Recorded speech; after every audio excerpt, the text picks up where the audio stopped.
మీ మోకాల నొప్పులకు ఎటువంటి సర్జరీ లేకుండా ఎపియాన్ పెయిన్ క్లినిక్ అందిస్తున్న అత్యాధునిక చికిత్స. ప్రపంచంలోకెల్లా ఎక్కువ మరణాలు దేని వలన సంభవిస్తున్నాయంటే గుండె జబ్బుల వల్ల, హార్ట్ అటాక్ కానీ లేదంటే బ్రెయిన్ స్ట్రోక్ కానీ. మన బాడీ స్ట్రెస్ కు గురైనప్పుడు కొవ్వు పెరిగిపోయిన పదార్థాలు ప్లాక్ అంటారు. బ్లడ్ అనేది క్లాట్ అయిపోతుంది. క్లాట్ అయినప్పుడు సడన్ గా హార్ట్ అటాక్ వచ్చే అవకాశం ఉంటుంది. ఈ బ్రాందీ తాగితే కొలెస్ట్రాల్ కట్ చేస్తుందని, వెల్లుల్లి కూడా గుండెకి మంచిది. Life style maintenance is underlying point for every disease. Sugar ఉండడం అనేది is a very high risk factor for heart problems, heart attacks కానివ్వండి, హార్ట్ ప్రాబ్లమ్స్ కానివ్వండి. కొలెస్ట్రాల్ అనేది ఈ రోజుకి వచ్చినది కాదు. మన బాడీలో ఇప్పుడు బక్కగా ఉన్నామా, ఐడియల్ వెయిట్ ఉన్నామా కాబట్టి నాకు ఉండదు అనేది మిస్కన్సెప్షన్. చిన్న వయసులోనే యూత్ కి ఈ గుండెపోటు టోటల్ కారణం ఏంటంటే, ఇంతకు ముందు 30-40 సంవత్సరాలకి ఎవరికి బీపీలు షుగర్లు వచ్చేటి కాదు. బట్ మన లైఫ్ స్టైల్ విధానాలు మారిపోవడము వల్ల ఇప్పుడు ఆ బీపీలు, షుగర్లు, కొలెస్ట్రాల్ అన్ని కూడా 30 సంవత్సరాల నుంచి స్టార్ట్ అయిపోతుంది. నిద్ర కూడా సరిగా ఉండట్లేదు చాలా మంది. ఆ టెన్షన్ ఏం టెన్షన్ ఎవరికి తెలియదు, ఎంగేజ్ చేసుకుంటారు. ఆల్కహాల్ కూడా ఎక్కువైపోయింది. మెంటల్ స్ట్రెస్ ఎలా చూడాలి? స్ట్రెస్ వల్ల దాదాపు 2 రెట్లు ఎక్కువ హార్ట్ అటాక్స్ వచ్చే అవకాశం ఉంది. చాలా మంది స్ట్రెస్ లో ఉండి కూడా స్ట్రెస్ లేదు అని అనుకుంటానే ఉంటారు. ఓఆర్ఎస్, కొబ్బరి బొండాలు అవి. సో డిహైడ్రేషన్ ఉన్నప్పుడు మనకు ఓఆర్ఎస్ కానివ్వండి, కోకోనట్ కానీ తీసుకుంటాం. మన బాడీలో certain amount of water is compulsory కదా, ఫ్రీ ఫ్లో కావాలి, మన బాడీ సెల్స్ కావాలంటే. సో ఎప్పుడైతే డిహైడ్రేషన్ ఉంటుందో బ్లడ్, కొంతమంది బీపీ టాబ్లెట్ వేసుకోవడం మర్చిపోతుంటారు. BP is silent killer. Salt తగ్గించుకొని ఫ్రూట్స్ అండ్ వెజిటబుల్స్ ఎక్కువగా తీసుకొని రెగ్యులర్ ఎక్సర్సైజ్ చేస్తే మన బీపీని ఆల్మోస్ట్ 10 to 15 mm మనం తగ్గించుకునే అవకాశం. గుండె రాయిలాగా ఉండాలంటే దీనికి సూత్రాలే. First healthy diet. రోజుకి మినిమం 3 సార్లు కూరగాయలు తినాలి, 2 సార్లు అట్లీస్ట్ ఫ్రూట్స్ తినాలి. దెన్ మనం రైసే కాకుండా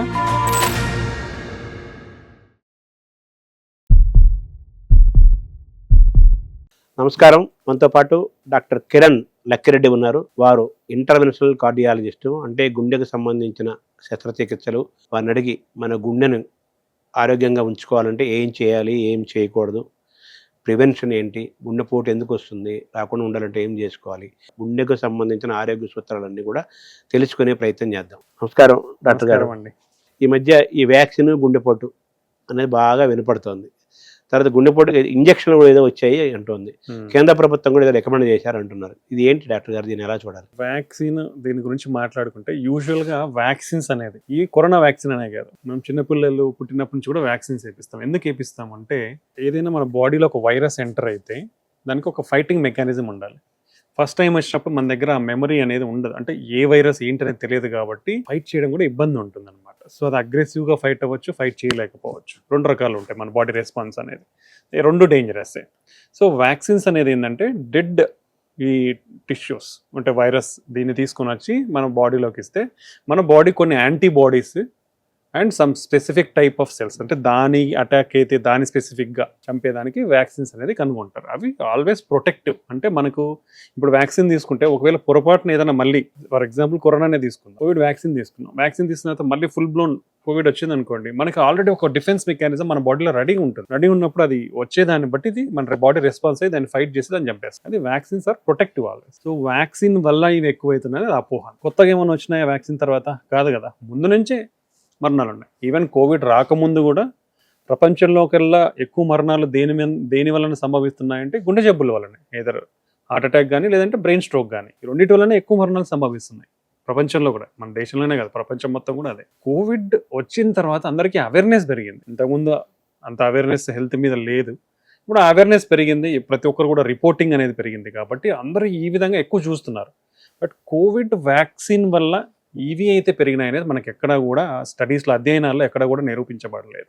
మేబీ ఒకవేళ ఉన్న వెరీ మైనర్, అంటే ఏ 1,00,000కో కొన్ని వేల మందికో ఒకరికి, ఎందుకంటే మన సైడ్ ఎఫెక్ట్స్ అనేది మైనర్ అనేది ఉంటుంది కాబట్టి very rarely 1 in 10,000 or 1 in 1,00,000 అట్లా. అది కూడా ఎవరికి రావచ్చు, మన ఇమ్యూన్ సిస్టమ్ వీక్ ఉండడం, లేదా ఆల్రెడీ బీపీ, షుగర్లు, cholesterols, kidney problems, overweight, obesity అంటే ఊబకాయం, ఇట్లాంటి వాళ్ళలో, అంటే రిస్క్ ఫ్యాక్టర్స్ ఉన్న వాళ్ళలో వచ్చే అవకాశం ఉంటుంది కానీ నార్మల్గా వచ్చే వాళ్ళలో లేదనమాట.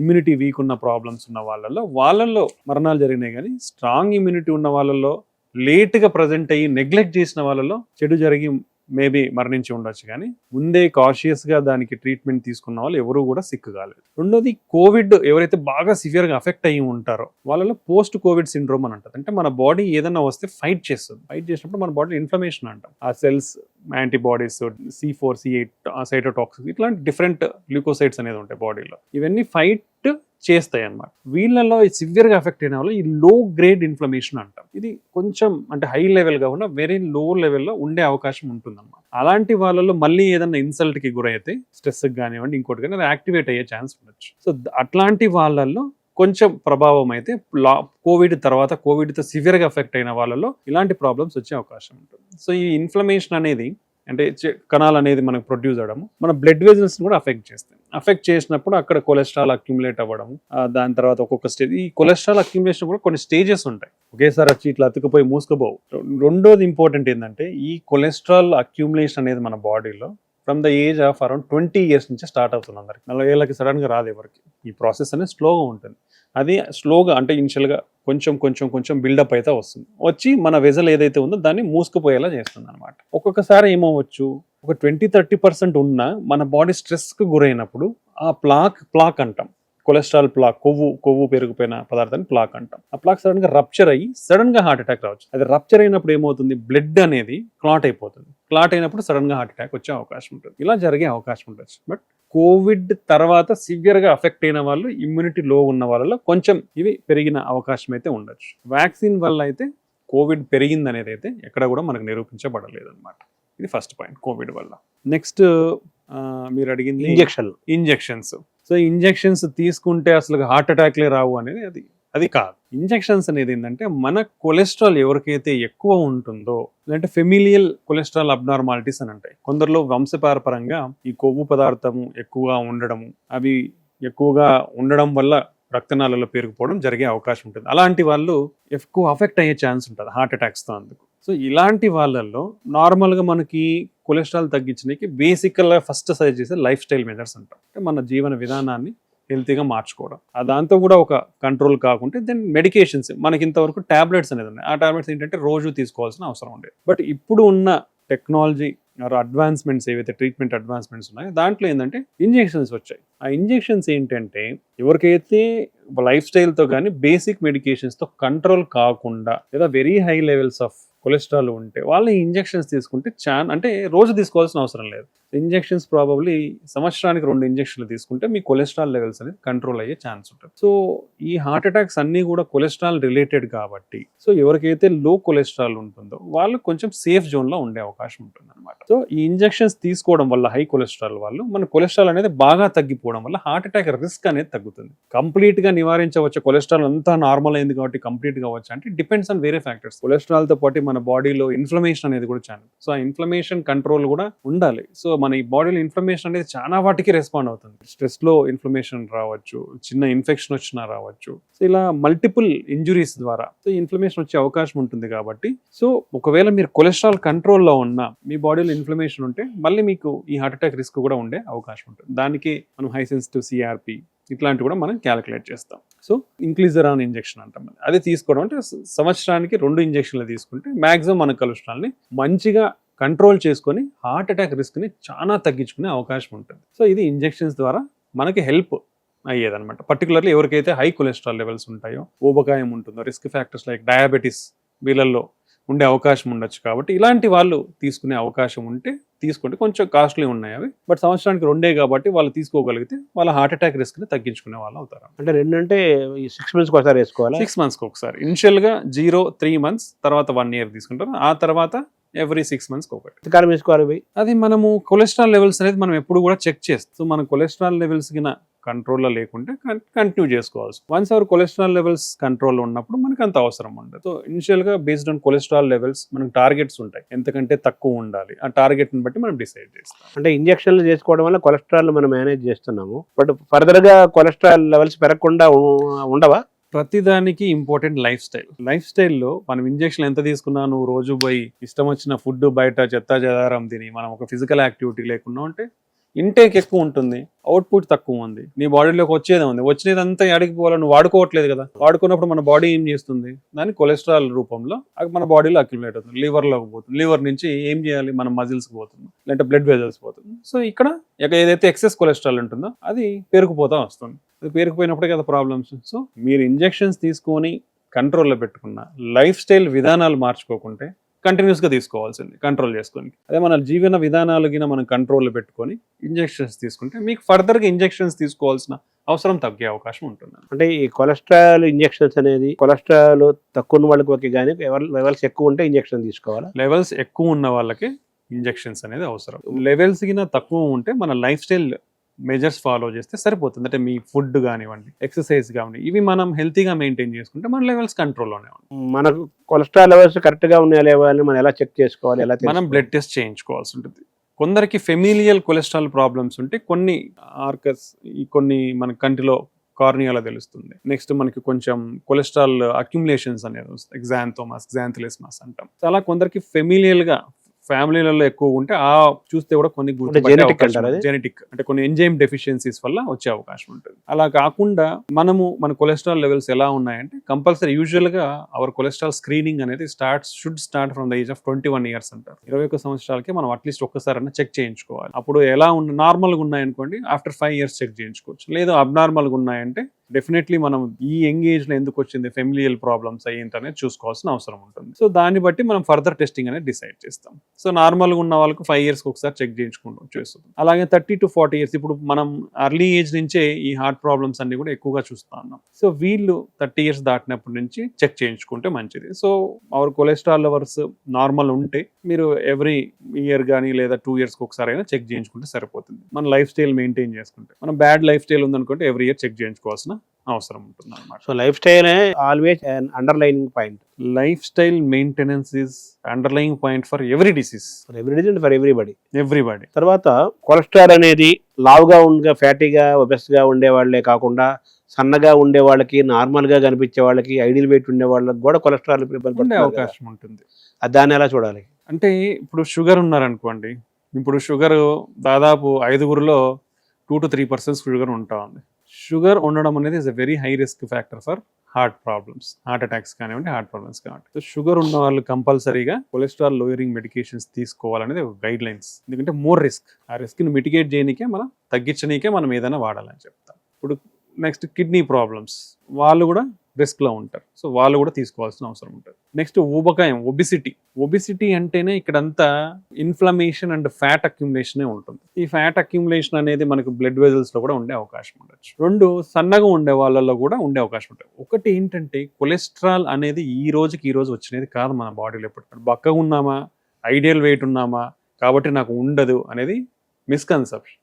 సో అలా ఉండదు. సన్నగా ఉన్న, ఐడియల్ వెయిట్ ఉన్న, మీకు ఇప్పుడు ఏం చెప్పాను, from the age of 20 years అక్కడి నుంచే మన బాడీలో ఒక మెకానిజం అనేది ఉంటుంది. ఈ పూట నేను ఎక్కువ తీసుకున్నాను ఫుడ్, ఎక్సెస్ ఎక్కడికి పోవాలి, స్టోర్ అవ్వాలి. ఈ రోజు నేను ఎక్కువ తీసుకున్నాను, నా లైఫ్ స్టైల్ బాగాలేదు 1 year, అది స్టోర్ అయితే ఉంటుంది కదా. నెక్స్ట్ 1 year తర్వాత నేను రియలైజ్ అయ్యా, అరే లేదు నా హెల్త్ ఇట్లా కాదు ఉండాల్సిందని నేను అగ్రెసివ్గా లైఫ్ స్టైల్ మెయింటైన్ చేసి నా వెయిట్ తగ్గించుకొని అన్నీ చేసుకున్నా. బట్ నీ పేరుకుపోయినది అయితే తగ్గే అవకాశం ఉండదు. ఆ నుంచి పెరగకపోవచ్చు కానీ పేరుకొని పోయే ఉంటుంది. అంటే రిజర్వ్డ్ ఫ్యాట్స్ లాగా రిజర్వ్డ్ కొలెస్ట్రాల్ ఉంటుంది. ఓకే, అంటే మనం ఎక్సెసివ్ ఫాస్టింగ్లు చేసి అది చేస్తే మన బాడీలో ఉండేదంతా కరిగిపోతాయి. ఎందుకంటే fat is a source of energy also.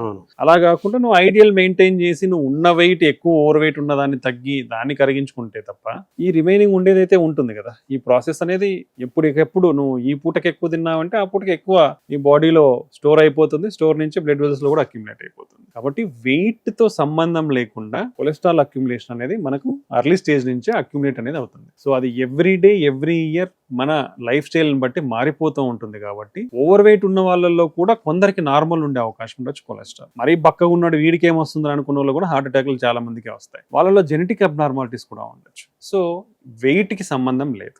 And 20 years age నుంచే మనకు అక్యుములేట్ అయ్యే ఛాన్స్ ఉంటుంది. కాబట్టి లైఫ్ స్టైల్ ఎప్పటికప్పుడు మనం హెల్తీగా పెట్టుకోవాల్సిన అవసరం ఉంటుంది. ఇంకోటి పొట్ట చుట్టూ ఉన్న ఊబకాయం, సెంట్రల్ ఒబెసిటీ అంటాం, అది కొలెస్ట్రాల్తో సంబంధం లేకుండా రిస్క్ ఫ్యాక్టర్ హార్ట్ అటాక్స్కి. ఎందుకంటే ఇన్ఫ్లమేషన్ అంటాం, అంటే మనం చెడు కణాలు అనేది ఇన్ఫ్లమేషన్ ఎక్కువగా జరిగే అవకాశం ఉంటుంది వాళ్ళల్లో. సో ఈ చెడు కణాలు అనేది ఎప్పటికెప్పటికీ డ్యామేజ్ చేస్తూనే ఉంటాయి కదా మన బాడీలో ఉండేదాన్ని. ఆ డ్యామేజ్ అయినప్పుడల్లా ఏమవుతాయి, డ్యామేజ్ అంటే ఒక లేయర్స్ ఉంటాయి మన బ్లడ్ వెజల్స్, ఆ పొరలంతా డ్యామేజ్ అవుతున్నప్పుడు ఏదైతే ఎక్సెస్ కొలెస్ట్రాల్ సర్క్యులేట్ అవుతుంటుంది మన బాడీలో ఎప్పుడు కూడా, అది అబ్జర్వ్ అయిపోతుంది. అబ్జర్వ్ అయిపోయినప్పుడు ఆ బ్యాడ్ సెల్స్ దాన్ని టేకప్ చేసి ఆక్సిడైజ్డ్ ఎల్డిఎల్ లాగా చేసేస్తాయి. దెన్ ఫైబ్రోటిక్ సెల్స్ వస్తాయి. ఇట్లా మల్టిపుల్ మెకానిజమ్స్ ఉంటాయి. అవన్నీ వచ్చి అక్యుములేట్ అయిపోతాం, బిల్డప్ అయిపోతా ఉంటాం. ఈ బిల్డప్ ఎప్పుడైతే ఎక్కువ అవుతుందో అప్పుడు మూసుకుపోతుంది, లేదా ఎప్పుడైతే స్ట్రెస్ కు గురి అవుతుందో మన బాడీ అప్పుడు సడన్ గా రప్చర్ అవుతుంది. సో వెయిట్ కి సంబంధం లేకుండా కొలెస్ట్రాల్ అక్యుములేషన్ జరిగే అవకాశం ఉంటుంది. మేబీ జెనెటిక్ డిఫెక్ట్స్ ఉండొచ్చు, దెన్ మన లైఫ్ స్టైల్ బాగాలేకపోవడం వల్ల డిపాజిట్ అయ్యే ఛాన్స్ ఉండొచ్చు. ఇది మేజర్ కారణాలు. ఎవరైనా సరే, ఎవరికి ఉన్నా from the age of 21 years ఒకసారి చెక్ చేయించుకోవాలి. 30 years దాటితే బెటర్.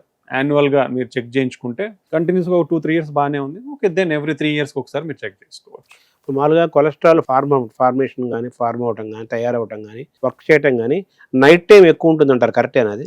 అలా ఏం లేదండి. వర్క్ చేస్తుంటుంది ఇంత స్ట్రెస్కి గురైనప్పుడు ఇన్ఫ్లమేషన్ ఇవంతా జరిగే అవకాశం ఉంటుంది. సో ఆ మెకానిజమ్స్ ద్వారా ఆ గుండె రక్తనాళాల్లో మనకి కొలెస్ట్రాల్ అక్యుములేషన్ జరిగే అవకాశం ఉండొచ్చు. కాబట్టి ప్రెషర్ కంట్రోల్ అనేది కూడా ఇంపార్టెంట్. ఇంకోటి ఏంటంటే మన బ్లడ్ ప్రెషర్ ఎప్పుడైతే కంట్రోల్ సరిగ్గా కాదో అప్పుడు మన ఒక్కొక్క ఆర్గన్ డ్యామేజ్ అయితే వస్తుంది. సో కిడ్నీస్ డ్యామేజ్ అవుతాయి, ఐ డ్యామేజ్ అయ్యే అవకాశం ఉంటుంది, బ్లడ్ వెజల్స్ కూడా స్టిఫ్ అయ్యి హార్డ్ అయ్యే ఛాన్స్ ఉంటుంది. ఇంకా సో ఎప్పుడైతే కిడ్నీస్ డ్యామేజ్ అవుతాయో, కిడ్నీస్ డ్యామేజ్ అయినప్పుడు హార్ట్ కూడా డ్యామేజ్ అయ్యే ఛాన్స్. సో ఇదంతా ఒక సైకిల్ ఉంటుంది. సో కాబట్టి ఏ ఆర్గాన్ కూడా డ్యామేజ్ కాకుండా ఉండాలంటే మనం బీపీ కూడా కంట్రోల్లో పెట్టుకోవాల్సిన అవసరం ఉంటుంది. సో ఈ బీపీ ఎప్పుడైతే కంట్రోల్ కాదో స్ట్రెస్ గురి అవుతాయి, కాబట్టి అప్పుడు ఆ ఇన్ఫ్లమేషన్, చెడు కణాలన్నీ కూడా ఎక్కువ ఉండే అవకాశం ఉంటుంది. కాబట్టి కొలెస్ట్రాల్ అక్యుములేషన్ అంటారు. సో బీపీ కంట్రోల్లో పెట్టుకుంటే మనకి ఇది వాడుకోవాల్సిన అవసరం లేదు, అంటిల్ అన్లెస్ కొలెస్ట్రాల్ లెవెల్స్ ఎక్కువ ఉంటే తప్ప వాడుకోవాల్సిన అవసరం లేదు. సో బీపీ ఉన్న ప్రతి వాళ్ళు కొలెస్ట్రాల్ టాబ్లెట్ వాడాల్సిన అవసరం లేదు. ఇంకోటి షుగర్ ఉన్న వాళ్ళు వేసుకోవాలి, షుగర్ ఉన్న వాళ్ళు కంపల్సరీ వేసుకోవాలి. ఇంకోటి ఏంటంటే కొలెస్ట్రాల్ వరకు ఓకే, బట్ చాలా మంది బ్లడ్ థిన్నర్ ఎకోస్ప్రిన్ కూడా వేసుకుంటారు. అది కూడా కరెక్ట్ కాదు. ఇప్పుడు మనకున్న గైడ్ లైన్స్ ప్రకారం ఎకోస్ప్రిన్ టాబ్లెట్ బ్లడ్ చాలా మంది అదే వాడతారు. ఆ బ్లడ్ థిన్నర్ కూడా ఎవరికైతే రిస్క్ క్యాలిక్యులేషన్ ఉంటుంది, మైల్డ్ రిస్క్ లో ఉన్నారా, మోడరేట్ బార్డర్ లైన్ రిస్క్ ఉన్నారా, సివియర్ రిస్క్ ఉన్నారా, ఈ రిస్క్ క్యాలిక్యులేట్ చేసిన తర్వాతనే వీళ్ళు బ్లడ్ థిన్నర్ వాడాలంటే హార్ట్ అటాక్ కానీ, బ్రెయిన్ స్ట్రోక్ కానీ రాని వాళ్ళకు ప్రైమరీ ప్రివెన్షన్ అంటారు. సో ఇది క్యాలిక్యులేట్ చేసుకున్న తర్వాతనే వీళ్ళు వాడాలనా లేదా అని డిసైడ్ చేస్తారు. బీపీ ఉన్న వాళ్ళు, షుగర్ ఉన్న వాళ్ళు అందరూ బ్లడ్ థిన్నర్ వాడాల్సిన అవసరం లేదు. చాలా మంది కొందరు సజెస్ట్ చేస్తూ ఉంటారు, కొందరు వాళ్ళే వాడే అవకాశాలు కూడా చూస్తూ ఉన్నాం. కాబట్టి బీపీ ఉన్న, షుగర్ ఉన్న బ్లడ్ థిన్నర్ వాడాలి అంటే మీకు డాక్టర్ అడ్వైజ్ అవసరం. అది కూడా మీ క్యాలిక్యులేటెడ్ రిస్క్ ఎంత ఉందనేది చూసి దాన్ని బట్టి more than border line to severe risk ఉంటేనే అది వాడాల్సిన అవసరం ఉంటుంది, లేదా మల్టిపుల్ రిస్క్ ఫ్యాక్టర్స్ ఉంటే అప్పుడు వాడాల్సిన అవసరం ఉంటుంది. సో ఈ కొలెస్ట్రాల్ ఇంజెక్షన్ కాస్ట్లీ అన్నారు కదా, ఎంత పడుతుంది? అట్లు అరౌండ్ 1 lakh ఉన్నట్లు ఉందండి. 1 lakh అంటే 2 lakhs ప్రయాణం. అది న్యూవర్ డ్రగ్స్ కాబట్టి ఇనిషియల్ గా లాట్ ఆఫ్ రీసెర్చ్ జరిగి వచ్చినట్లు ఉంటాయి, కాబట్టి అది డిపెండ్స్ ఆన్ డిసిజీ అప్రూవల్ అని దాన్ని బట్టి ఉంటుంది ప్రైసింగ్. బట్ మనకున్న అవైలబిలిటీ అయితే అవి ఉన్నాయి. సో ఇయర్లీ 2 injections తీసుకోవాల్సిన అవసరం. అంటే కొంచెం ఎబో రిచ్ వాళ్ళు, ఎబో మిడిల్ క్లాస్ తప్పితే అందరూ దీన్ని ఎఫర్ట్ చేయాలి. లాట్ ఆఫ్ మెడికేషన్స్ కూడా ఉన్నాయి కదా ఇప్పుడు. ఆల్టర్నేటివ్ లాట్ ఆఫ్ మెడికేషన్స్ ఉన్నాయి. కంట్రోల్ చేయడానికి 3 to 4 classes ఆఫ్ డ్రగ్స్ ఉన్నాయి. So we can control with drugs. ఇది డైరెక్ట్లీ ఒక మెకానిజం వచ్చేసి ఇప్పుడు మన ఏదైనా ఒక సెల్స్ లో జీన్స్ అనేది ఉంటాయి, జీన్స్ తర్వాత mRNA, RNA, దాని నుంచి ప్రోటీన్స్ ఇట్లా ఉంటాయి అన్నమాట. మన మెడికేషన్స్ అనేది మాలిక్యూల్స్ అంటే 1, 2, 3, 4, 5th స్టెప్ మాలిక్యూల్ దగ్గర యాక్ట్ చేస్తాయి మనకున్న డ్రగ్స్ అన్ని. ఈ ఇంజెక్షన్స్ డైరెక్ట్ ఈ సెకండ్ స్టెప్ దగ్గరనే యాక్ట్ చేస్తాయి. సెకండ్ స్టెప్ దగ్గర వచ్చినప్పుడు ఇవన్నీ రావు కదా. So that's the advantage of. And నువ్వు రోజు టాబ్లెట్స్ మింగాల్సిన అవసరం లేదు. Yearly slowly everything will come down కదా. ఇప్పుడు మీరు చెప్పిన గుండె యొక్క ఆరోగ్యాన్ని, గుండెపోటు రాకుండా నివారణ చేసుకోవడం భాగాల్లో కొలెస్ట్రాల్ పాత్ర చాలా ఎక్కువ ఉంది. ఆ కొలెస్ట్రాల్ ని కంట్రోల్ చేసేది, పెంచకుండా ఉంచేది వాటికి ఇంజెక్షన్స్ వచ్చాయి. అయితే అవి ఇయర్లీ 2 సార్లు వేసుకోవాలి. అది 2 lakhs దాకా ఎక్స్పెండిచర్ అవుతుంది. అది ఎఫర్డబిలిటీ ఉన్న వాళ్ళకి అవి అవైలబుల్ గా ఉంది. అవి లేని వాళ్ళకి మిగతా డ్రగ్స్ ద్వారా కంట్రోల్ చేసుకోవచ్చు అని చెప్తారు. ఇవన్నీ చేసుకున్నా ఎలాగో లైఫ్ స్టైల్, ఫుడ్ కంపల్సరీ, అది మస్ట్. అది లేకుండా ఇవన్నీ ఎంత తీసుకున్న ఉపయోగం ఉండదు. చాలా మంది ఏదో ఇంజక్షన్ ఉన్నా నేను చేసేసుకుంటాను అంటే, చాలా మంది ఆలోచించచ్చు, ఏముంది నేను పెట్టేసుకుంటాను, తీసేసుకుంటాను, నా ఇష్టం వచ్చేటట్టు నేను బయట తింటాను, ఎక్సర్సైజ్ చేయను, ఏమైనా చేసుకుంటానంటే కాదు. సరే, ఇప్పుడు good cholesterol and bad cholesterol అంటాం. అవును.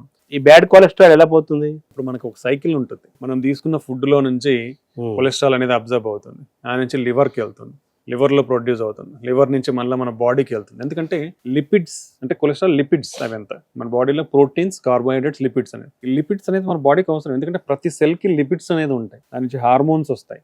ఇట్లా దాని అవసరం బాడీకి ఉంది, కానీ అవసరం ఉన్నంతనే తీసుకోవాలి.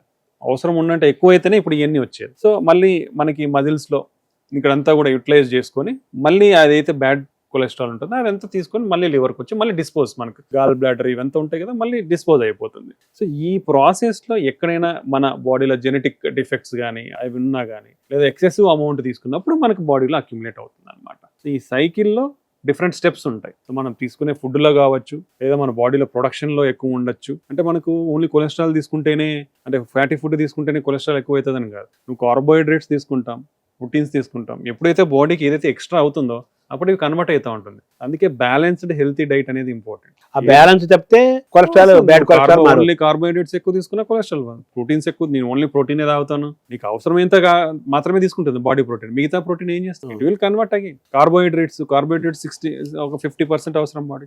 ఎనర్జీ కావాలి కదా, energy is main source carbohydrate. లేదు నేను మొత్తం కార్బోహైడ్రేట్ తీసుకున్నట్టే ఇంకా ఎక్కువ అయిపోయింది. లేదు ఫ్యాటీ ఫుడ్ ఎక్కువ మంచిగా చికెన్లు, మటన్లు, ఆయిల్ ఫుడ్స్, బటర్, దోశలు అన్ని చూస్తూ ఉంటాం కదా, అన్ని అట్రాక్ట్ చేస్తుంటాయి.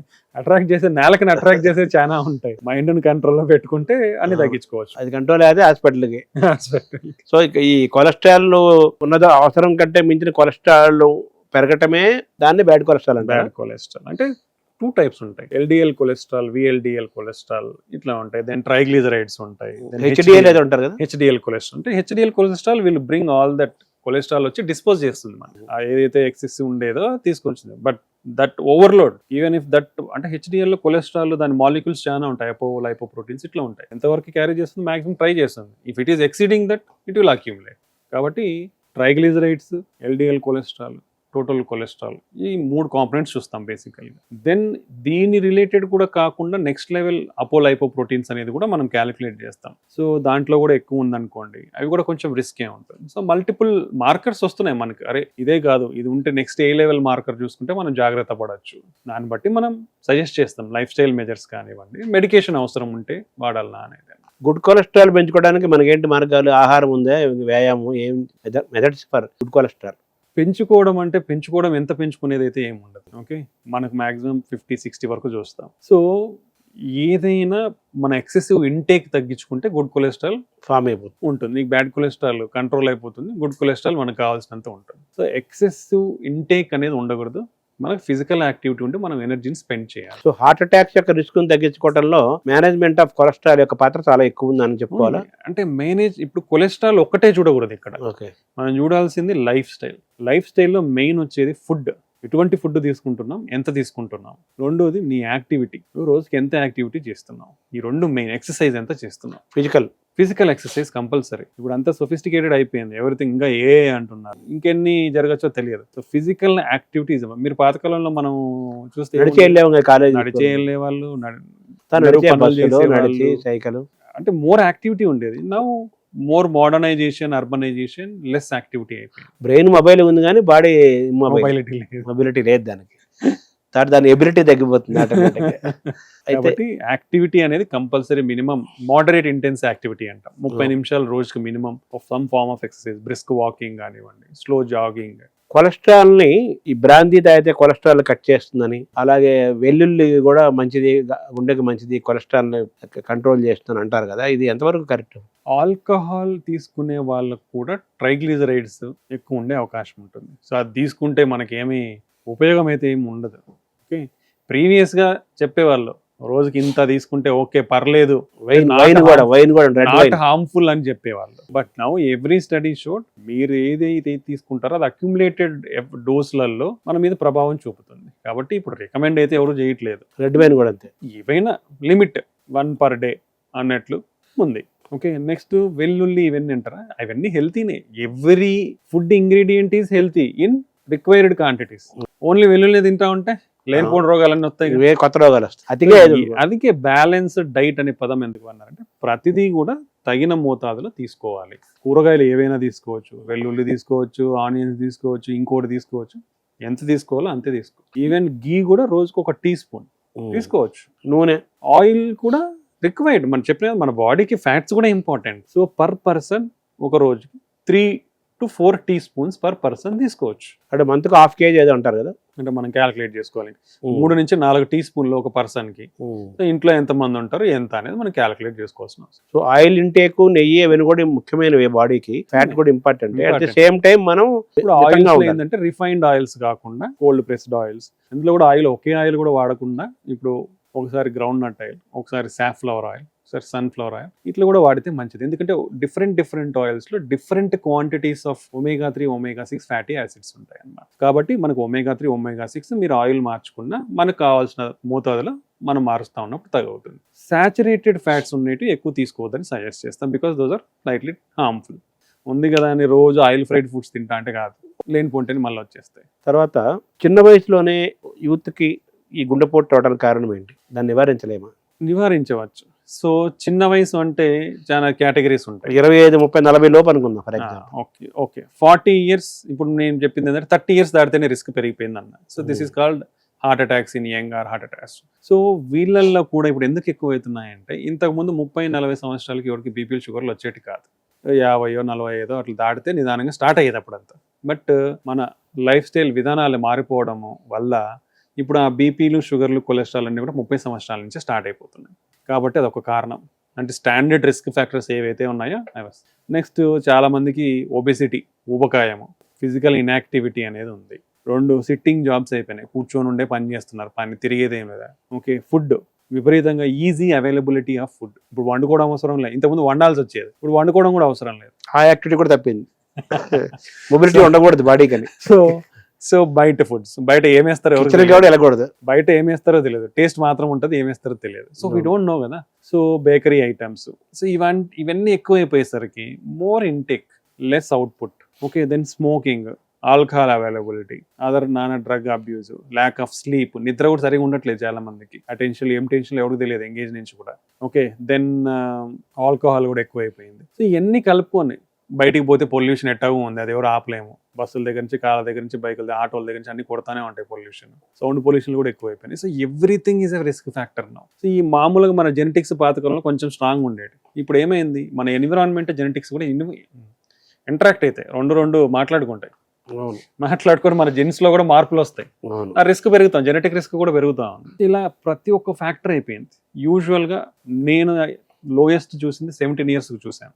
ఫ్యామిలీ హిస్టరీ స్ట్రాంగ్ ఉంది వాళ్ళకి. అలా కాకుండా 20 to 30 years ఎక్కువగా చూస్తే స్మోకింగ్ రిస్క్ ఫ్యాక్టర్ ఎక్కువ ఉంటుంది. అది ఒకటి. కొందరికి కొన్ని కంజెనిటల్ అబ్నార్మాలిటీస్ అంటాం, అంటే పుట్టుకతోనే కొన్ని చేంజెస్ ఉంటాయి మన బాడీలో. అంటే ఒక బ్లడ్ వెజల్ కోర్స్ ఇలా పోకుండా ఇలా వెళ్ళడం, రెండు మేజర్ వెజల్స్ మధ్యలో వెళ్ళడం, లేదా ఒక మజిల్ ఫైబర్స్ ఉంటాయి కొన్ని, ఆ మజిల్ ఫైబర్స్తో ఒత్తుకుపోవడము, ఇట్లా కొన్ని ఉంటాయి కంజెనిటల్ అబ్నార్మాలిటీ. దాన్ని ఏం చేయాలి, దాన్ని కరెక్ట్, సివియర్గా ఉంటే దాన్ని కరెక్ట్ చేయాల్సిన అవసరం. మైల్డ్ ఉందంటే కొన్ని మెడికేషన్స్తో ట్రీట్ చేస్తాం. కొందరికి స్పాంటేనియస్గా కోసుకుపోతాయి, కొందరికి ఇంట్రెన్సిక్ బ్లడ్ క్లాటింగ్ టెండెన్సీ ఎక్కువ ఉండే అవకాశం ఉంటుంది, మనం ఫ్యామిలీ పరంగా కొలెస్ట్రాల్ ఎక్కువ ఉండే అబ్నార్మాలిటీ. సో ఇట్లా కొన్ని ఫ్యాక్టర్స్. ఇవన్నీ కూడా ఇప్పుడు అర్లీ స్టేజెస్ నుంచే స్టార్ట్ అయిపోతుంది. ఇంతకుముందు ఉండేటి కాదు, ఇప్పుడు ఎక్కువ అయిపోతున్నాయి. కాబట్టి ఆ యంగ్ ఏజ్లో కూడా మనకు హార్ట్ అటాక్స్ అనేది ఎక్కువగా వస్తూ ఉన్నాయి. ఇంకోటి ఓవర్ ఎగ్జర్షన్ అనేది కూడా మంచిది కాదు. మన బాడీ ఎంతవరకు చేయగలదు అంతవరకే చేయాలి. అంతకుమించి ఎక్కువ చేస్తే ఏమవుతుంది, ఆ స్ట్రెస్కి మన బాడీ హార్ట్ ఎక్కువ కొట్టుకొని పంప్ చేయాలి కదా బ్లడ్ని. ఎప్పుడైతే హార్ట్ రేట్ ఎక్కువ కొట్టుకుంటుందో మన బ్లడ్ ఫిల్లింగ్ టైం అనేది తగ్గుతుంది. అంటే మన బ్లడ్కి ఇప్పుడు హార్ట్ పంపు చేయాలంటే లోపలికి రావాలి కదా. ఇప్పుడు ఏదైనా ఒక మోటార్ ఉంది, నీరు రావాలా, నీరు పోవాలా. అలా కాబట్టి నీరు కొంచెమే పోతుంది బయటికి. సో ఇది కూడా హార్ట్ పంపు ఎఫెక్టివ్గా పని చేయాలంటే బాగా ముడుచుకొని తెచ్చుకోవాలి. హార్ట్ రేట్ ఎక్కువైనప్పుడు మన స్ట్రెస్కి సరిగా లైట్గా ముడుచుకుంటుంది, తెచ్చుకుంటుంది. సో బ్లడ్ రావాలి కదా, లోపల ఉంటానే ఉంటుంది, కొంచెమే వస్తుంది, కొంచెమే పోతుంటుంది. సో సరిగా పంపింగ్ జరగదు. పంపింగ్ జరిగినప్పుడు మన బ్లడ్ ఫ్లో, గుండెకి కూడా బ్లడ్ ఫ్లో తగ్గుతుంది. అప్పుడు హార్ట్ మజిల్, హార్ట్ అటాక్ దెబ్బతినే అవకాశం ఉంటుంది. కాబట్టి హార్ట్ అటాక్ వచ్చే అవకాశం ఉంటుంది. ఓవర్ ఎగ్జర్షన్ అనేది కూడా ప్రాబ్లమే. అండ్ ఓవర్ ఎగ్జర్షన్ చేసినప్పుడు డిహైడ్రేషన్ అయినప్పుడు బ్లడ్ క్లాటింగ్ టెండెన్సీ పెరుగుతుంది. దెన్ స్పాంటేనియస్గా కోసుకుపోయే అవకాశం, డిసెక్షన్స్ అంటాం, అట్లా జరిగే అవకాశం ఉండొచ్చు. ఆ ప్లాక్ రప్చర్స్ అంటాం, ఇన్ఫ్లమేషన్, సింపెథటిక్ యాక్టివిటీ, ఇట్లాంటి కొన్ని మెకానిజమ్స్ అనేది వచ్చి సడన్గా మనకు కొలెస్ట్రాల్ పెరిగిపోయినది బర్స్ట్ అయ్యే ఛాన్స్ ఉండొచ్చు. ఈ విధంగా ఓవర్ ఎగ్జర్షన్ చేసినప్పుడు, అంటే ఎక్కువ ఎక్సర్సైజ్ చేస్తే కూడా డేంజరస్ ఎఫెక్ట్స్ అయితే ఉంటాయి. స్లీప్, ఫుడ్ పాత్ర కూడా చాలా ప్రధానంగా ఉంది. చాలా ప్రధానం ఉంటుంది. ఇప్పుడు సరిగా నిద్రలేనోడికి, మెంటల్ స్ట్రెస్, సరిగా నిద్రలేనోడికి మినిమం 8 hours ఆఫ్ స్లీప్. ఆ బాడీకి రెస్ట్ ఇచ్చినప్పుడే మళ్ళీ ఇట్ రీజ్యూనేట్ అవుతుంది. మెకానిజమ్స్ అన్ని మళ్ళీ ప్రాపర్గా, సర్కేడియన్ రిథమ్ అనేది ఉంటుంది, మనకి రిథమ్ ఉంటుంది, సర్కేడియన్ రిథమ్ అంటాం. ఈ టైంకి మన బాడీ అలవాటు పడి ఉంటుంది.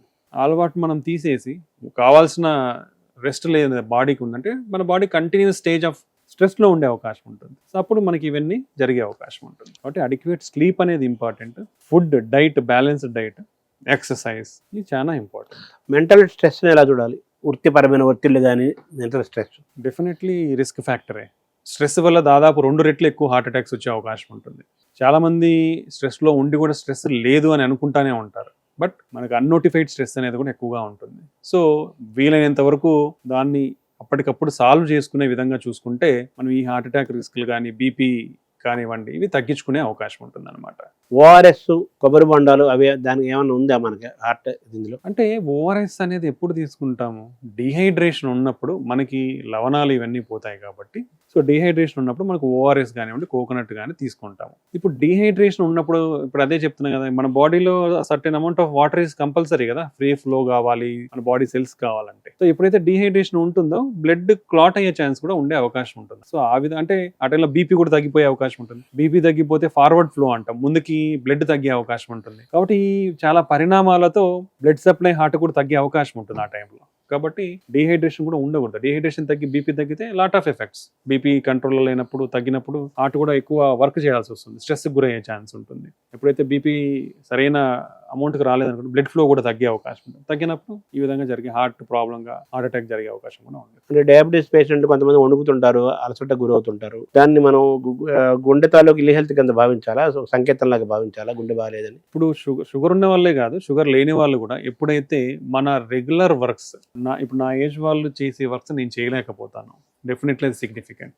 అంటే జనరలైజ్డ్ వీక్నెస్ అంటాం, నలతగా ఉన్న మలైజ్ ఆర్ ఫ్యాటీగ్ అంటాం, ఈజీగా అలసిపోవడం. అంటే ఈ పని నార్మల్గా వాళ్ళు చేసేవాళ్ళు 10 నిమిషాలు చేస్తారు, నేను నిమిషానికే అలసిపోతున్నా అంటే ఏదో ప్రాబ్లం ఉన్నట్లే. నా గుండె మజిల్ వీక్ అయి ఉండొచ్చు, లేదా నేను పని చేసేటప్పుడు నాకు కావాల్సినంత బ్లడ్ ఫ్లో వచ్చి నా హార్ట్ పని చేయలేకపోవచ్చు. సో జనరలైజ్డ్గా మనకు వీక్నెస్ ఉన్నా లేదా ఈజీగా అలసిపోయినా అది ఒక గుండె ప్రాబ్లం యొక్క సంకేతంగా కూడా చూడాల్సిన అవసరం ఉంది డెఫినెట్లీ. అలా కాకుండా మీరు ఇంట్లో చిన్న చిన్న పనులకే మీరు చేసుకోలేకపోవడము, లేదా ఆ చిన్న పనులు చేసినప్పుడు ఆయాసంగా ఉండడము, ఇవి కూడా సిగ్నిఫికెంట్. చాలా మంది ఏం చేస్తారు, ఏజ్ ఉన్న వాళ్ళు నా ఏజ్ రిలేటెడ్ అనుకుంటారు, ఆ విధంగా మిస్టేక్ అయ్యి లేట్గా ప్రజెంట్ అవుతారు వాళ్ళు. సో ఏజ్ ఆల్వేస్ ఏ ఏజ్లో ఉన్నారైనా నా ఏజ్ వాళ్ళు ఈ ప్రాబ్లం ఉందా, నా ఏజ్ వాళ్ళకి ప్రాబ్లం లేనప్పుడు నాకు వస్తుందంటే సమ్ ప్రాబ్లం ఉన్నట్టు. కాబట్టి వాళ్ళు డెఫినెట్లీ ఏజ్ ఫ్యాక్టర్ని తీసుకొని comparison with other age group పీపుల్తో కన్సిడర్ చేసుకొని ఇది నార్మల్ అబ్నార్మల్ అనేది డిటెక్ట్ చేసుకోవాల్సిన అవసరం ఉంటుంది. చాలా మంది ఏజ్ అయిపోతే చాలు ఇంక ఏజ్తో పాటు వస్తాయి కదా అనుకుంటారు, బట్ అది నెగ్లెక్ట్ చేయకూడదు ఎప్పుడు. సో కొంతమంది నిద్రలోనే హార్ట్ అటాక్ వస్తుంటుంది, కొంతమంది అర్లీ అవర్స్తో తెల్లవారుతో వస్తుంటుంది, దాన్ని ఎలా చూడాలి? సో యూజువల్గా మనం ఎప్పుడైనా నిద్రలో నుంచి సడన్గా లేచినప్పుడు సింపెథెటిక్ సిస్టమ్ అనేది యాక్టివేట్ అవుతుంది. సో అలా మనకి స్ట్రెస్ గురవుతుంది సడన్గా, ఆ టైంలో బీపీ సర్జ్ అవుతుంది, బీపీ కూడా సప్పని రైజ్ అవుతుంది. రైజ్ అయినప్పుడు సడన్గా హార్ట్ అటాక్ కానీ ఇట్లా గురయ్యే అవకాశం ఉండొచ్చు. ఇంకోటి మన ఫైబ్రినోలైసిస్ అంటాం, అంటే బ్లడ్ను కరిగించే ఫ్యాక్టర్స్ కూడా ఉంటాయి. సో అలాంటి మెకానిజమ్స్ అన్ని స్లో ఉంటాయి ఆ టైంలో. బ్లడ్ క్లాటింగ్ ఉండేది అర్లీ మార్నింగ్ రైజ్ ఇట్లన్నప్పుడు కొంచెం ఎక్కువగా బ్లడ్ క్లాట్ అయ్యే ఛాన్స్ ఉండొచ్చు. సో మన కార్టిజాల్ లెవెల్స్, ఈ హార్మోనల్ లెవెల్స్ కూడా ఎక్కువ ఉండే అవకాశం ఉంటుంది. సో ఇవన్నీ కలుపుకొని నిద్రలో కానీ ఎర్లీ మార్నింగ్ కానీ హార్ట్ అటాక్స్ వచ్చే అవకాశం ఉండొచ్చు. పర్టికులర్లీ ఎవరికైతే ఈ రిస్క్ ఫ్యాక్టర్స్ ఉంటాయో అలాంటి వాళ్ళ నిద్రలో కూడా చనిపోయే అవకాశం ఉంటుంది. కొంతమందిని సడన్ నిద్రపోతుంటారు, బాగా ఏదో పనుండో ఫోన్ వచ్చి అవసరమే నిద్ర లేపుతారు. సడన్ గా ఎవరిని నిద్ర లేపొద్దు, నిద్రపోయేవాడిని లేపొద్దు అని చిన్నప్పుడు నేను వింటుండేవాడిని, అదొకటి వినేవాడిని. తర్వాత కొంతమంది నిద్ర లేచిన వెంటనే వెంటనే టక్కున బాత్రూమ్ కూడా పరిగెత్తుతుంటారు. అవును, అది చేయకూడదు. ఇవి రెండింటిని రిస్క్, అది రిస్కే. ఇప్పుడు నేను అదే చెప్పాను, సడన్ గా బాగా డీప్ స్లీప్ ఉన్న వాళ్ళని సడన్ గా లేపితే అవుతుందంటే బీపీ పెరగడము, ఓకే, ఈ చేంజెస్ అన్ని బ్లడ్ వెజల్స్ లో, బ్లడ్ క్లాటింగ్ ఫ్యాక్టర్స్ లో చేంజెస్ జరిగే అవకాశం ఉంటుంది. అలాగే ఇప్పుడు లేచిన వెంటనే నడుచుకుంటూ పోవడం, పర్టికులర్లీ అంటే మన యంగర్ బాడీస్ లో ఏంటంటే ఆ మెకానిజమ్స్ ఫాస్ట్ గా అకామిడేట్ అవుతాయి. కొంచెం ఏజ్ అయిన వాళ్ళలో ఏమవుతుందంటే ఎల్డర్లీ వాళ్ళలో వాసో వ్యాగల్, అంటే నేను పడుకొని కూర్చొని వెంటనే లేస్తే ఏమవుతుంది, నా బీపీ పడిపోయే అవకాశం ఉంటుంది, వాసో వ్యాగల్ అంటాం దాన్ని. సో ఈ రిస్క్ ఉంటుంది. ఆ బీపీ ఎప్పుడైతే పడిపోతుందో మీరు బాత్రూమ్ పోయే లోపల మీకు కళ్ళు తిరిగి పడిపోయి ఇంజరీస్ జరిగే అవకాశం ఉండొచ్చు, లేదా ఆ బీపీ పడిపోవడం వల్ల బ్రెయిన్ కి బ్లడ్ సప్లై తగ్గిపోయి బ్రెయిన్ స్ట్రోక్ వచ్చే అవకాశం ఉండొచ్చు, లేదా హార్ట్ స్ట్రోక్ వచ్చే అవకాశం ఉండొచ్చు. కాబట్టి పర్టికులర్లీ ఏజ్ గ్రూప్ ఉన్న వాళ్ళు నిదానంగా పడుకొని ఉన్నప్పుడు, ఒకవేళ పోవాల్సిన వస్తే లేచి కూర్చొని ఒక 2 నిమిషాలన్నా కూర్చొని లేచినా కూడా ఒక 2-3 నిమిషాలు నిలబడి బాగుంటే వెళ్ళడం మంచిది. ఈ సడన్ గా అవాయిడ్ చేస్తే మనకి బీపీ ఫ్లక్చువేషన్స్ అనేది తగ్గే అవకాశం ఉంటుంది. ఏ వయసు వాళ్ళైనా కానీ మెలకు రాగానే టక్కున లేవకుండా కొంచెంసేపు ఆగి నిల్చొని వెళ్ళటం మంచిది అంటారా? పర్టికులర్లీ ఏజ్ గ్రూప్ వాళ్ళు చేయాలి, ఎందుకంటే వాళ్ళ హార్మోనల్ మెకానిజమ్స్ కానీ ఈ nervous parasympathetic or sympathetic nervous systems అనేది కొంచెం డిఫార్మేషన్ ఉండే అవకాశం ఉంటుంది కాబట్టి ఈ అడ్జస్ట్ కానీ టైం పడుతుంది వాళ్ళకి. కాబట్టి పర్టికులర్ ఏజ్ ఉన్న వాళ్ళు ఈ విధంగా చేస్తే మంచిది. అంటే పడుకొని వెంటనే వెళ్ళడం కంటే కొంచెం నిదానంగా తీసుకొని ఒక 2-5 minutes లో తీసుకొని వాళ్ళు వెళ్ళగలిగితే ఈ కాంప్లికేషన్స్ అన్ని అవాయిడ్ చేసిన వాళ్ళు అవుతారు. యంగ్స్టర్స్ లో మెకానిజమ్స్ కొంచెం ఫాస్ట్ గానే అడ్జస్ట్ అయిపోతాయి కాబట్టి వాళ్ళు they can go it. But they should be అదే కేర్ఫుల్ ఉండాలి. 30 సంవత్సరాల నుంచి మనకి ఏం ప్రాబ్లమ్స్ లేకుండా చెక్ చేసుకోవడం ఇంపార్టెంట్. సో గుండె బలంగా, ఆరోగ్యంగా, స్ట్రాంగ్ గా, జీవితాంతం గుండె రాయిలాగా ఉండాలంటే మీరు ఇచ్చే సూత్రాలు ఏంటి? First healthy diet.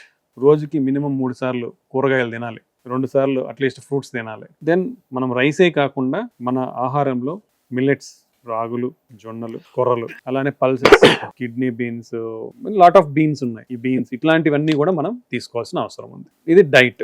Non వెజిటేరియన్లో red meat అనేది ఎంత తక్కువ తీసుకుంటే అంత మంచిది. ఏదర్ చికెన్ ఆర్ ఫిష్ వారానికి 2 నుంచి 3 పూట్ల మాత్రమే తీసుకోవాలి. ఎగ్ రోజు ఒక ఎగ్ తీసుకోవచ్చు, ఎల్లో కూడా తినచ్చు. డయాబెటిక్ ఉన్న వాళ్ళు ఎల్లో తగ్గిస్తే మంచిది. ఓకే. నెక్స్ట్ ఆయిల్ అనేది 3 నుంచి 4 టీ స్పూన్లు పర్ డే మాత్రమే తీసుకోవాల్సిన అవసరం ఉంది. దీంతో పాటు రోజుకు మినిమం కంపల్సరీ ఒక 30 నుంచి 40 నిమిషాలు ఎక్సర్సైజ్ అయితే చేయాలి. At least 7 to 8 hours of sleep అనేది ఉండాలి. Away from smoking and alcohol. And stress levels అనేది తగ్గించుకోవాలి. మెడిటేషన్ ఎలా చూడాలి? Meditation is always helpful. అంటే మన మైండ్ని కూడా we can purify like with the body. ఎప్పుడైతే మనం మన మైండ్ కామ్గా పెట్టుకోగలుగుతాం, మన బాడీ సిస్టమ్స్ అన్ని కూడా హెల్ప్ అయ్యే అవకాశం ఉంది. ఎమోషన్స్ ని బ్యాలెన్స్ చేసుకోవాలంటే ఇప్పుడు ఈవెన్ స్ట్రెస్ కార్డియోమైపతి అంటాం. మనము గ్రీఫ్, సాడ్, యాంగర్ అంటే బాధపడినప్పుడు కానీ, చింతించినప్పుడు, కోపం వచ్చినప్పుడు, ఇలాంటి మన బాడీ స్ట్రెస్ గురైనప్పుడు కూడా మన హార్ట్ వీక్ అయ్యే ఛాన్స్ ఎక్కువ ఉంటాయి. అట్లా మన ఎమోషన్స్ని కంట్రోల్లో పెట్టుకున్నప్పుడు మన హార్మోనల్ సిస్టమ్, నర్వస్ సిస్టమ్స్ అనేది కూడా కంట్రోల్ ఉండే అవకాశం. ఈ సడన్ ఫ్లక్చుయేషన్స్ వచ్చే అవకాశం ఉండదు కాబట్టి మనకు సడన్ గా ఏమీ జరగకుండా ఉండే అవకాశం ఉంటుంది. ఇప్పుడు ఈ బీపీలో భాగంగా డైలీ కొంతమందికి వాళ్ళ స్థాయిని బట్టి టాబ్లెట్స్ ఇస్తారు కదా. ఆ టాబ్లెట్ వేసుకున్న వెంటనే ఎంత టైంలో అది మొత్తం వర్క్ చేస్తుంది sir BP tablet? BP tablets అనేది డిఫరెంట్ హాఫ్ లైఫ్స్ అని అంటాం. కొన్ని రోజుకు ఒకటే తీసుకునేవి ఉంటాయి, కొన్ని రోజుకు 2 తీసుకునేవి ఉంటాయి. Depends on the mechanism. Then వాళ్ళకి అండర్లయింగ్ డిసీజ్ జబ్బులు ఏమున్నాయి, వాళ్ళకి మిగతా జబ్బులు ఏమున్నాయి, వాళ్ళ ఏజ్ ఎంత అనే దాన్ని బట్టి బీపీ మెడికేషన్స్ ఇస్తారు. బీపీ తగ్గించుకోనికి కూడా మెయిన్ ఏంటి, సాల్ట్ మ్యాక్సిమం తగ్గించేసుకోవాలి. మనం తగ్గించినాం అనుకొని ఆ కూరలో ఈ కూరలో వేస్తూనే ఉంటారు, ఎంత చెప్పినా ఇది జరుగుతూనే ఉంటాయి. ఇది కొంచెం బాగా స్ట్రిక్ట్గా ఫాలో అవ్వాలి. Then exercise. ఈ రెండింటి వల్ల బీపీ మినిమం 10 mm మనం కంట్రోల్ చేసుకోవచ్చు. 10 to 12 mm బీపీని తగ్గించుకోవచ్చు. అంటే టాబ్లెట్ ప్రాసెస్ ఒకసారి కొంతమంది బీపీ టాబ్లెట్ వేసుకోవడం మర్చిపోతుంటారు, కొంతమంది అసలు వేసుకోరు, కొంతమంది మర్చిపోయి 2 సార్లు వేసుకుంటారు. ఇలాంటి వాళ్ళని మనం ఐడెంటిఫై చూస్తుంటాం కదా, దీన్ని ఎలా చూడాలి సార్? అంటే ఒక డోసు స్కిప్ అయితే పర్లేదు, కంటిన్యూస్గా హై ఉండి వేసుకోకపోతే అప్పటికప్పుడు వాళ్ళకంటే బీపీ ఈజ్ సైలెంట్ కిల్లర్. అంటే బీపీ ఉంది నాకు అనేది మనకు తెలియదు, చెక్ చేసుకుంటే తప్ప. చాలా మంది కోపం వస్తే నాకు బీపీ ఉంది, హెడ్ఏక్ వస్తే బీపీ ఉంది, యాంగ్జైటీ ఫీల్ అయితే బీపీ ఉంది, ఇట్లా అనుకుంటారు. అట్లా కాదు, ఏం లేకున్నా కూడా బీపీ ఉంటుంది. కోపానికి బీపీ కూడా సంబంధం లేదు, ఏం లేకుండా కూడా బీపీ ఉంటుంది.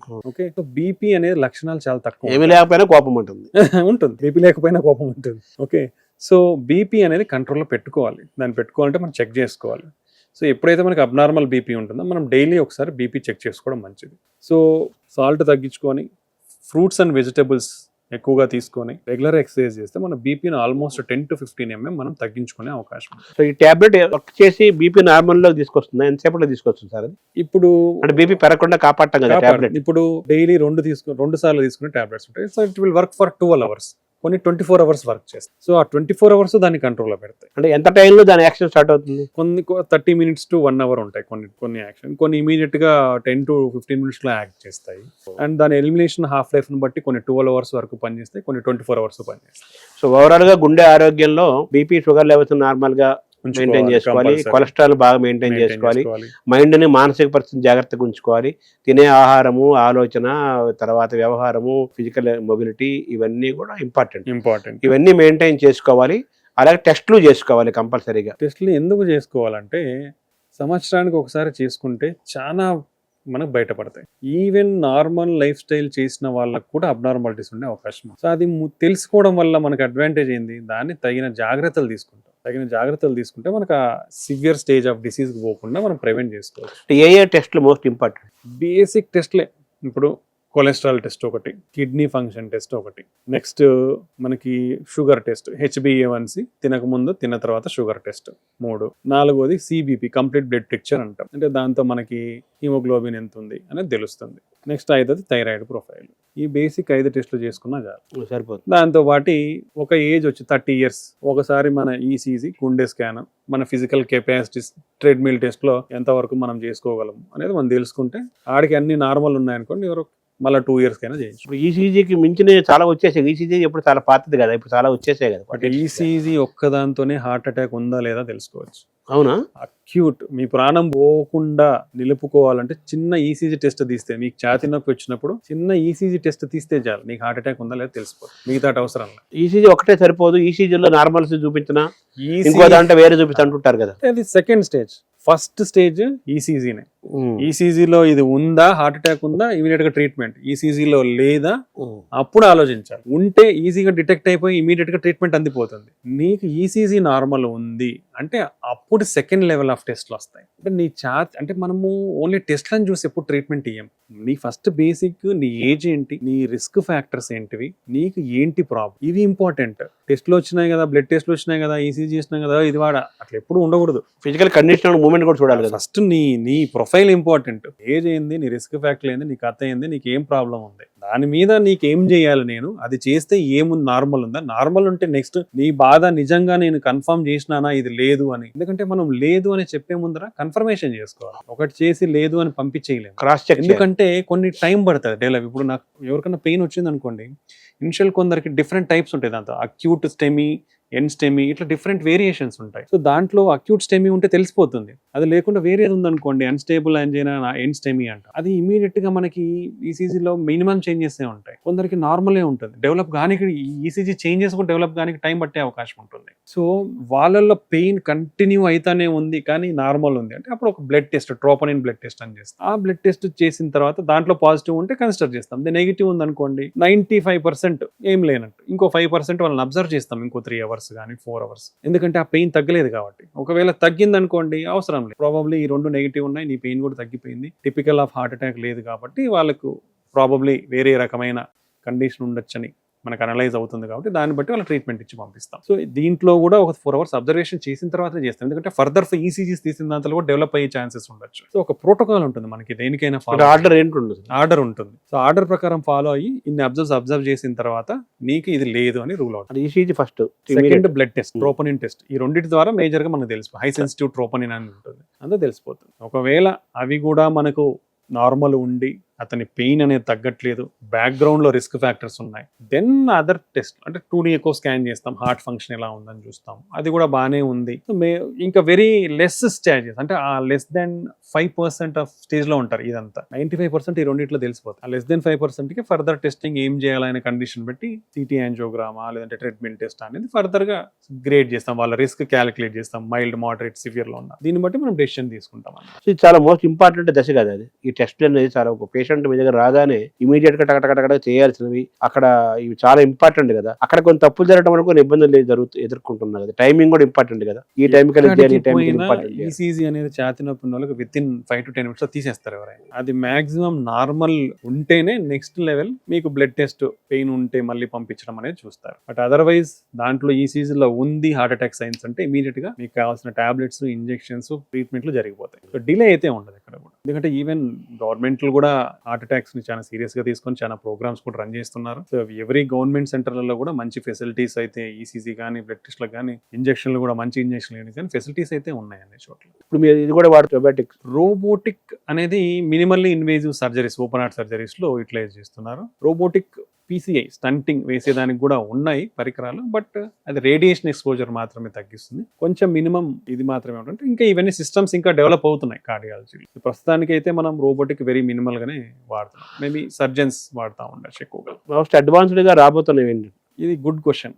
ఎందుకంటే ఇంతకుముందు ఏదన్నా వాల్వ్ మార్చాలన్నా, ఇంకోటి చేయాలన్నా ఓపెన్ హార్ట్ చేసి చాలా చేయాల్సి వచ్చేది. ఇప్పుడు ఓపెన్ హార్ట్ అవసరం లేకుండా అంటే మన చిన్న బ్లడ్ వెజల్స్ ద్వారానే చిన్న ట్యూబులు పంపించి ప్రతిదీ దాంతో చేసేయచ్చు. ఓపెన్ హార్ట్ అవసరం లేననేది చాలా తగ్గిపోయింది. ఇప్పుడు ఇంకా అడ్వాన్స్మెంట్స్ ఏంటంటే మనం స్టంట్ వేసే విధానాలలో కూడా ఇప్పుడు యాంజియోగ్రామ్ ద్వారానే వేసేవాళ్ళు. ఇప్పుడు అడ్వాన్స్డ్ ఇమేజింగ్ అని, అంటే డీటెయిల్ గా ఒక కెమెరా లోపలికి పంపించి రక్తనాళంలోకి ఈ గోడ చుట్టూ ఏముంది, ఎంత కొవ్వు ఉంది, ఇక్కడ గట్టిగా సిమెంట్ లాగా కాల్షియం ఉందా, లేకుంటే ఏంటి, ఎంత సైజ్ ఉంది వెజల్, అంటే క్లియర్ గా మనకు అన్ని మెజర్మెంట్స్ తో సహా ఆ ప్లాక్ కంపోజిషన్ తో సహా అన్ని తెలుసుకుంటున్నాం. తెలుసుకొని వాళ్ళకి ఎంత పర్ఫెక్ట్ ట్రీట్మెంట్ అనేది ఇవ్వగలుగుతున్నాం. సో అలా రావడం వల్ల ఫర్దర్ గా వేసిన స్టంట్లు మళ్ళీ డ్యామేజ్ కాకుండా జరుగుతూ ఉంది. సో ఈ అడ్వాన్స్మెంట్స్ అన్ని కూడా బెస్ట్ రిజల్ట్స్ కోసం చాలా పరికరాలే వచ్చేసినాయి. ఇప్పుడు ఒకవేళ కింద సిమెంట్ లాగా గడ్డగట్టిపోయిన ఉంటుంది కొలెస్ట్రాల్లోనే, అది ఉన్నప్పుడు స్టంట్ పెడితే సరిగా ఎక్స్పాండ్ కాదు, దాన్ని బ్రేక్ చేయాలి. మనం బ్రేక్ చేయాలంటే నార్మల్ దాంతో చేయలేం, బెలూన్తో స్పెషల్ ఎక్విప్మెంట్ వాడాలి. రోటాబ్లేషన్, ఆర్బిటాల్ ఎథరెక్టమీ, ఇంట్రావాస్కులర్ లిథోట్రిప్సీ, ఇట్లా డిఫరెంట్ మెకానిజమ్స్, మిషన్స్ ఉంటాయి. దానితో దాన్ని బ్రేక్ చేసినాం అనుకోండి, అప్పుడు ఏమవుతుంది, ఎక్స్పాండ్ అవుతుంది నీట్గా. సో ఎప్పుడైతే స్టంట్ బాగా ఎక్స్పాండ్ అయ్యి కరెక్ట్గా గోడలు కత్తుకుంటుందో మళ్ళీ అది మూసుకుపోయే ఛాన్స్ చాలా తక్కువ. సో దానివల్ల ఏమవుతుంది, పేషెంట్కి ఫర్దర్గా మళ్ళీ ఇబ్బంది పడాల్సిన అవసరం లేదు, మళ్ళీ ఖర్చు పెట్టాల్సిన అవసరం లేదు. సో ఈ అడ్వాన్స్డ్ ట్రీట్మెంట్ ఆప్షన్స్ ద్వారా రిజల్ట్స్ అనేది మెరుగుపడుతున్నాయి. ఓపెన్ హార్ట్ సర్జరీ అవసరం లేకుండా చాలా వాల్స్ ఎక్కడైతే డ్యామేజ్ ఉందో ఆ వాల్లోనే ఇంకో వాల్ పోయి పెట్టడం. సో ఇలాంటి టెక్నాలజికల్ అడ్వాన్స్మెంట్స్ కానీ ట్రీట్మెంట్ అడ్వాన్స్మెంట్స్ కానీ చాలానే వచ్చినాయి. ఇంకేమైనా ఉన్నాయా భవిష్యత్తులో రాబోయేవి? ఉన్నాయి, కంటిన్యూస్ డెవలప్మెంట్స్లోనే ఉంటున్నాయి. ఈ కొన్ని వాల్వ్ లీక్ ఉంటాయి, ఆ వాల్వ్ లీక్ కూడా క్లిప్స్ అనేస్తారు. ఇట్లాంటి మల్టిపుల్ అడ్వాన్స్మెంట్స్ వస్తూనే ఉంటాయి, every year lot of advancements. ఇంకోటి కొందరిలో ఏజ్ వస్తే మన లెఫ్ట్ ఏట్రియల్ అపెండేజ్ అని ఉంటుంది, అక్కడ నుంచి ఏట్రియల్ ఫిబ్రిలేషన్ అనేది ఒక కండిషన్ ఉంటుంది, వాళ్ళలో బ్రెయిన్ స్ట్రోక్స్ ఎక్కువ వచ్చే అవకాశం ఉంటుంది. సో అది దాంట్లో బ్లడ్ క్లాట్ కాకుండా దాంట్లో కూడా ఒక డివైస్ పెట్టే అవకాశం ఉంటుంది. సో ఇలాంటివి మనము ఓపెన్ హార్ట్ సర్జరీ అవసరం లేకుండా చాలా పరికరాలు వస్తున్నాయి. కొందరికి రెసిస్టెంట్ ట్రైకస్పిడ్ రిగర్జిటేషన్ అంటాం, వాళ్ళలో కాళ్ళ వాపులు, పొట్ట వాపులు, అది దానికి కూడా వాల్స్ వస్తున్నాయి. ఇంతకుముందు వాల్స్ లేవు, ఇప్పుడు వాల్స్ వస్తున్నాయి. లేదా ఆ సిమ్టమ్స్ మాత్రమే తగ్గించడానికి డిఫరెంట్ టైప్స్ ఆఫ్ డివైజెస్ ఉన్నాయి. ఇలాంటి మల్టిపుల్ ట్రీట్మెంట్ ఆప్షన్స్ అనేది development. So heart care cure పట్ల అడ్వాన్స్మెంట్ జరుగుతోంది. కదా, మనిషే మారాలి. ఇవన్నీ ఆ స్టేజ్కి పోకుండా ఉండడానికి మనిషి మారాలి. థ్యాంక్ యూ డాక్టర్ గారు. Thank you.